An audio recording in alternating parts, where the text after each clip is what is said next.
бізді ақыретпен байланыстырып тұрған, мәңгі ақыретпен, Алламен, Алланың сөзімен, өсиеттерімен, ескертуімен, уәдесімен, жәннатымен, ақыретімен, тағдыр, лаухул махфузымен, қаламымен өткендегі Нун сүресінде айтылған. Бұл нәрселердің барлығы ғайып. Осының барлығымен байланыстырып тұрған нәрсе иман. Сондықтан жер бетіндегі ең маңызды нәрсе иман. Иман жоқ жерде адамның қадірі Алланың алдында жоқ. فَمَا يُحْيِنِ اللَّهُ فَمَا لَهُ مِنْ مُكْرِمٍ деген Құранда аят бар. Кімді Алла төмендетсе, енді оны құрметке бөлеуші ешкім жоқ дейді.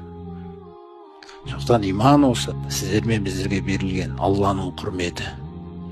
Алла қалады осы құрметті. Бұны не істер екенсің деп.